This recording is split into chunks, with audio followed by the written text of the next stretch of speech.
Okay, so it's GDC week. John is actually at the event at the moment, but he's having far too much fun to actually tell us much about what he's been up to. He gave his own panel there. That's pretty great. Um, but news has emerged from a distinctly newsless GDC of DXR 1.2, so an update to the ray tracing API from Microsoft there. And Alex, interesting stuff there, but not particularly new if you've got an NVIDIA GPU. No, this is not new at all if you have an NVIDIA GPU. DXR, so DXR 1.1 came out in the immediate aftermath of RDNA 2 coming to PC, which would make it a 2020 thing. So it's been a long time coming. And as you know, RDNA 3, now RDNA 4, Ada Lovelace, Blackwell, all these things have, and of course Intel Arc. Yes, Battle Mage. And Battle Mage. And then Celestial, who knows, right? And then, so there's been a lot of innovation during that 4 to 5 year gap now. And we're essentially seeing right now with this update, two aspects of NVIDIA's innovations in terms of their naming being directly brought over. The first one is opacity micro maps, which this is a feature which in DXR should prevent the invocation of any hit shader. And any hit shader occurs when ray tracing hits a triangle, but it is alpha tested. So it's like the outline of something. And then it has to completely avoid the hardware acceleration, go back to the beginning and kind of test it in software. And this essentially converts all of the alpha tested stuff into geometric representations that are small and allows them to hit naturally on hardware as a result of that. And it'll be a big speed up in scenes that have a lot of typically vegetation, hair, stuff like that, that uses alpha cards. And we've seen it in a number of titles that support NVIDIA's own things. There's probably an OMM work there in Vulkan as well as in the NV API equivalent that works under DXR, the extension there. The other thing is shader execution reordering. Now this one's interesting because it came out with Ada Lovelace and we saw it speed up path tracing workloads very specifically by allowing when you path trace, like a disparate amount of materials can show up, and if they're shaded out of order, so to speak, without them being binned and batched, the GPU utilization will go down as it's trying to do different things, essentially, one after another, not getting full utilization. SER will make them kind of be batched up into groups that are more efficiently processed with the large parallel nature of a GPU. That is the NVIDIA side of things. They required like a special API call for it to be done. It like replaced DXR 1.0 equivalent calls. But Intel actually with Arc had a very similar solution in hardware, a hardware unit that was taking care of this. And they wanted you to run games on Arc hardware, and I guess then as well with Battle Mage, using DXR 1.0 because it would make this SER behavior occur in their hardware anyway. But a lot of games don't always use DXR 1.0 because they target consoles, right? Yeah. And they would use DXR 1.1 and because that's what RDNA really prefers. It's not meant for more intense ray tracing workloads at that point in time. And as a result, Arc hardware would kind of get the shaft, right? So this is interesting in that aspect of we're seeing a unification of a feature set that Intel and NVIDIA had under this SER branding. OMMs, though, are going to have to be added to all the other makers' GPUs over time. Now, the little brief here that they have, which is like a screenshot, presumably from a presentation, shows take the next step in ray tracing. And it shows support from AMD, Intel, NVIDIA, and Qualcomm. Oh, I forgot about them. Who doesn't? There's quotes from both Intel, Qualcomm, and NVIDIA. And curiously, no AMD quote there. I would have almost expected that. But right off the bat, we'll see at least SER support from Intel. Qualcomm is going to have SER and OMM on future chips. NVIDIA already has it. But AMD, there's no sense of whether or not they're going to support SER at some point and OMM, but whether or not RDNA 4 does in any capacity is not here. Right.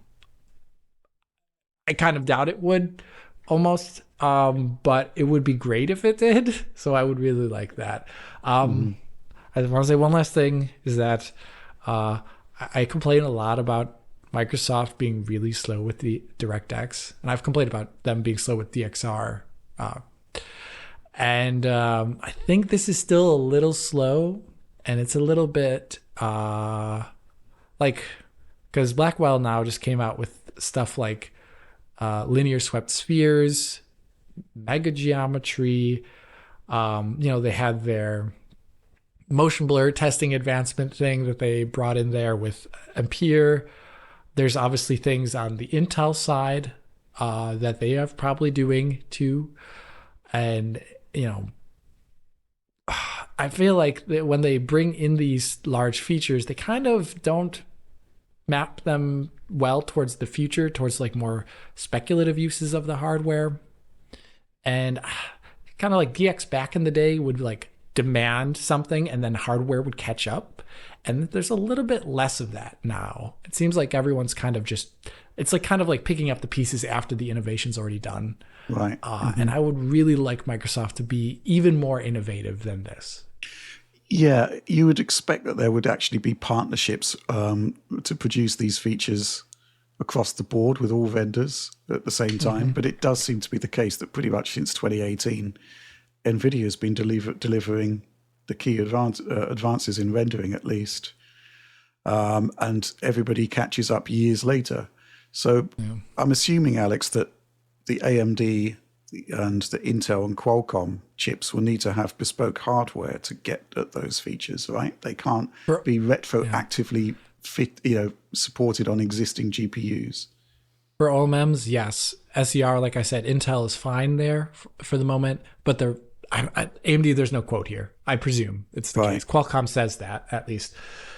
Because that's the issue, right? I mean, we're talking about features here that debuted in Ada 2 years ago. Now we finally got Microsoft providing the unification in the API, and then we're going to need to wait another X years until that feature is actually standard across all GPU vendors. So, it just makes people consider NVIDIA just being at the forefront yet again. I think this is a problem that does need to be addressed fundamentally by Microsoft as the kind of standard bearers of the API, right? Mm-hmm. Yeah, it is interesting that we haven't really had any sort of news on DX13 or advances on DX12 until kind of now, right? Yeah. I think a really good example of this is DirectSR.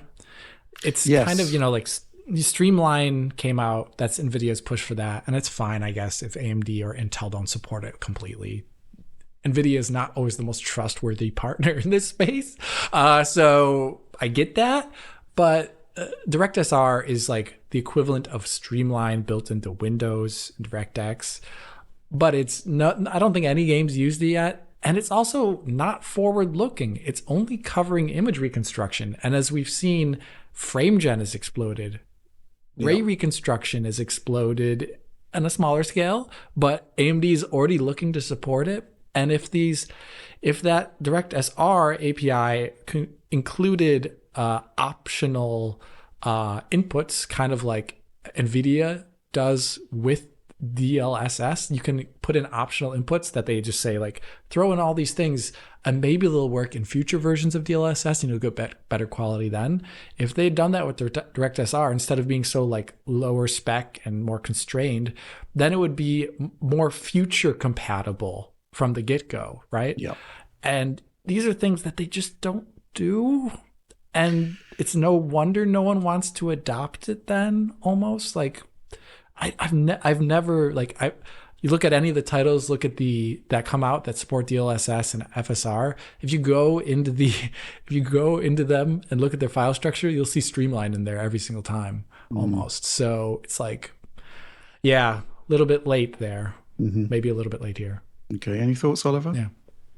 No, I would just echo Alex's comments completely. And certainly when you're looking at a demo like the mega geometry demos that we saw back at CES, those are incredible things, and they're being led completely by vendor-specific technology.